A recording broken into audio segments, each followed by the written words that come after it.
Compassion, Truth and Death as a Transition. From the Gospel of Aquarius. Two wonderful stories about Jesus. Unfortunately, they were not included in the canon.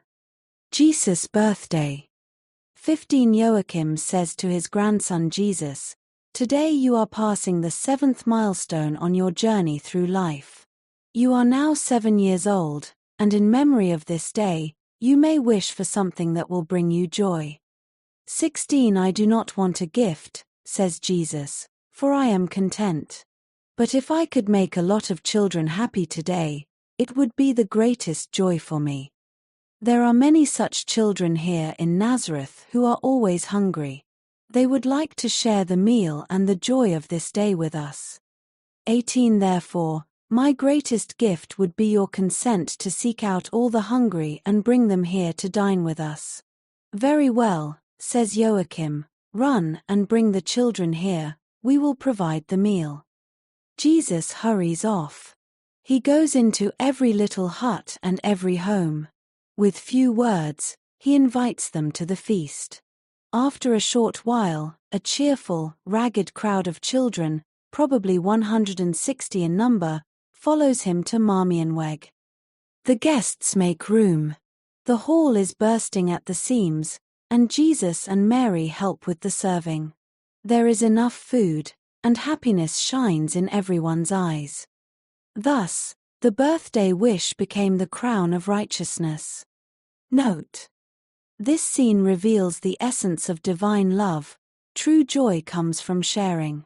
The divine child within us does not rejoice in possessions, but in community. The number 160 children is symbolic. It stands for abundance, sharing, and the miracle of provision that comes when hearts are open. Exercise. Imagine you are sitting at the table with Jesus, surrounded by laughing children. Feel how sharing creates joy that multiplies. The dream. 5 Jesus stands before them and says, I had a dream. In this dream, I was standing on the seashore. Someone above gave me a magic wand. With it, I touched the sand and behold, every grain of sand was transformed into a living creature, and the whole beach was beauty and song. With my magic wand, I touched the waves, and the sea was transformed into trees, flowers, grass and birdsong, and all praised God. 9 And one said to me, Death does not exist. Death does not exist. 11 Stormy is the sea of life, wild is passion. But the masses of people wait sluggishly, idle, unstable, fickle and despondent, like dead sand by the sea. 12 Your magic wand is truth, and with this truth you change all of humanity. Every person thus becomes a bright messenger of holy life. 14 Death does not exist. Your magic wand of truth transforms the dead into the living and swampland into fields of flowers. It transforms discord into harmony and praise. Note: his dream of the sea transforming into life is a parable for the power of truth and love, which brings everything dead to life. This text opens both the heart and the mind. It shows that the true miracle is not magic, but consciousness.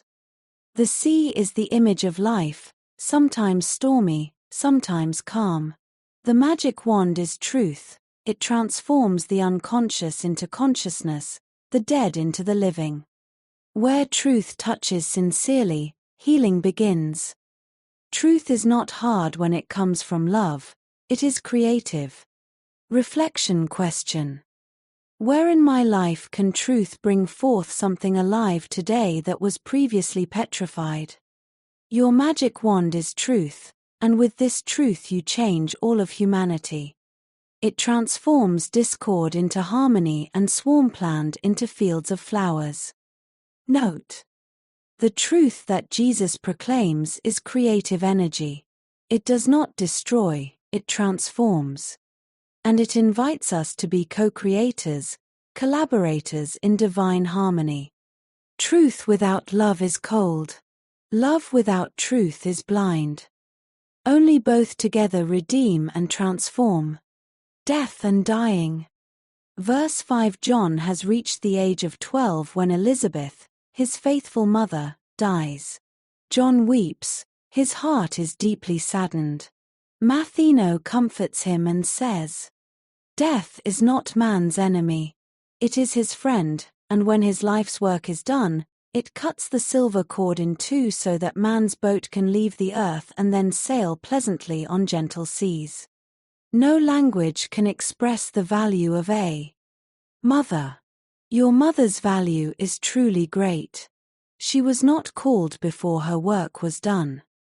The call to death is for the best of all, for we can solve our problems equally well here and there. One knows oneself where this is best done.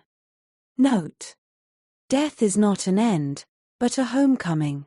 It is the divine hand that completes the work. When we understand this, we can mourn without despair, love without clinging. Reflection question: what changes within you when you see death as a friend rather than an enemy? Verse 6. It is pure selfishness to wish the returned soul back to earth.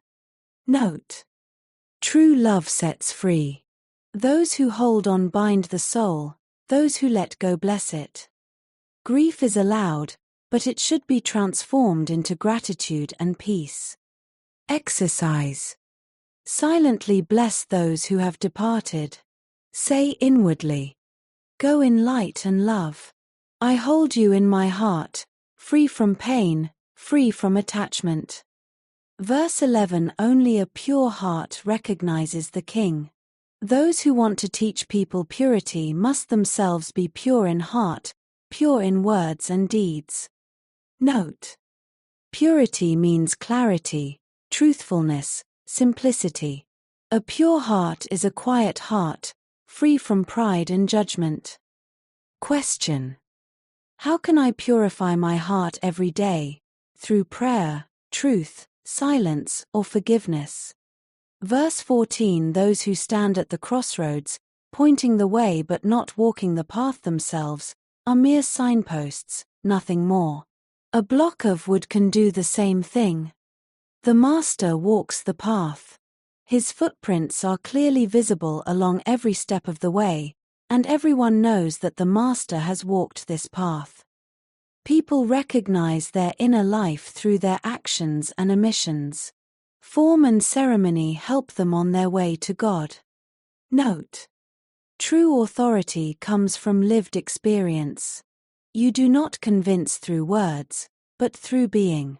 The true teacher walks the path, and his footprints shine.